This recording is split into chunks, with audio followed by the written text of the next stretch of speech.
आज आप सब जानेंगे वर्ष 2026 में आमल की एकादशी का व्रत, रंग भरी एकादशी का व्रत कब धारण किया जा रहा है। तो जानेंगे व्रत के शुभ मुहूर्त के बारे में, पूजन समय के बारे में, पारण समय के बारे में, इस दिन भगवान की किस प्रकार से पूजा करें, इस दिन क्या करना चाहिए, नहीं करना चाहिए। तो आइए जानते हैं इन सबों के बारे में।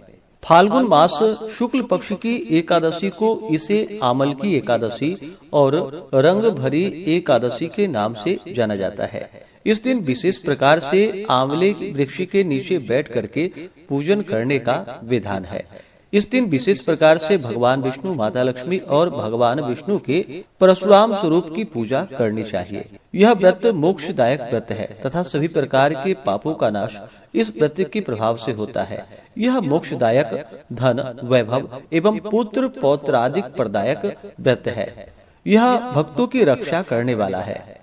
इस दिन विशेष प्रकार से आंवले वृक्ष के नीचे बैठ करके कलश को स्थापित करके, कलश के ऊपर भगवान परशुराम की प्रतिमा को स्थापित करके पूरे विधि विधान के साथ गंध, पुष्प, धूप, दीप आदि से पूजन करना चाहिए। जो भी आपसे बन सके छत्र, उपाहन, पंचरत्न, अनेक प्रकार के नैवेद्य आदि रख करके इस दिन पूरे विधि विधान के साथ पूजन करे तो यह अनंत फलदायी माना गया है। फाल्गुन मास शुक्ल पक्ष की एकादशी तिथि प्रारंभ समय जो कि 26 फरवरी 2026 दिन गुरुवार रात्रि 12:34 और एकादशी तिथि की जो समाप्ति है वह 27 फरवरी 2026 दिन शुक्रवार रात्रि 10:34 पे एकादशी तिथि की समाप्ति है। तो सूर्योदय व्यापनी के अनुसार इस बार 27 फरवरी 2026 दिन शुक्रवार को एकादशी का व्रत धारण किया जाएगा। व्रत पारण के लिए कहा गया है। व्रत का पारण द्वादशी तिथि में और हरिवासर समाप्त होने के बाद करनी चाहिए। द्वादशी तिथि प्रारंभ समय 27 फरवरी 2026 दिन शुक्रवार रात्रि 10:35 और द्वादशी तिथि की जो समाप्ति है वह 28 फरवरी 2026 दिन शनिवार रात्रि 8:44 पे द्वादशी तिथि की समाप्ति है। तो हरिवासर की समाप्ति 28 फरवरी की सुबह 4:07 तक हो जाएगा। ऐसे में व्रत का पारण 28 फरवरी को सुबह 6:45 से सुबह 9:05 तक आमल की एकादशी व्रत का पारण किया जाएगा। आमल की एकादशी व्रत का पारण गोदधना पारणम, गाय के दूध के दही से व्रत का पारण है। यह संभव ना हो पाए तो आप जल, फल, तुलसी दल या आंवले से भी इस दिन व्रत का पारण कर सकते हैं। 27 फरवरी को ब्रह्म मुहूर्त का समय सुबह 4:56 से सुबह 5:44 तक होगा। सूर्योदय का समय सुबह 6:29, सूर्यास्त शाम 5:55 होगा।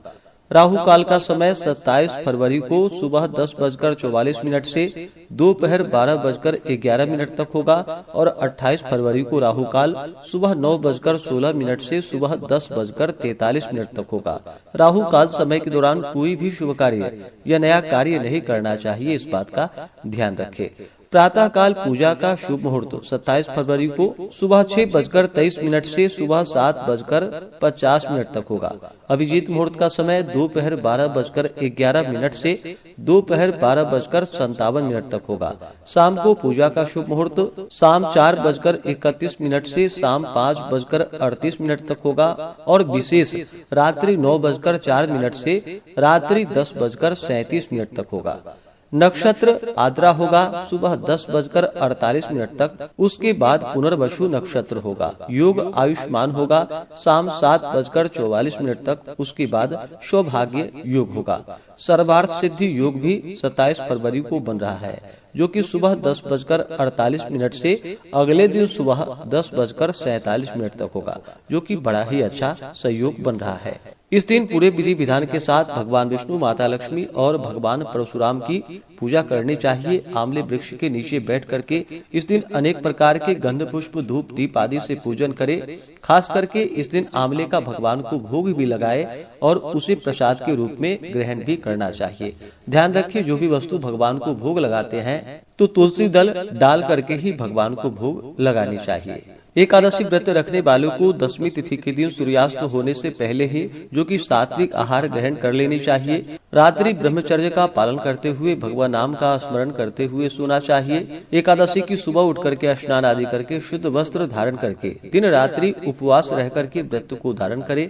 जो उपवास नहीं रह पाए, जिनका स्वास्थ्य सही ना हो, तो आप एक समय फलाहार ग्रहण करके व्रत को धारण करें और सुबह शाम के वक्त पूरे विधि विधान के साथ भगवान का पूजन करें, कथा श्रवण करें। इस दौरान भगवान के स्तोत्र मंत्र चालीसा आदि का पाठ या श्रवण करें।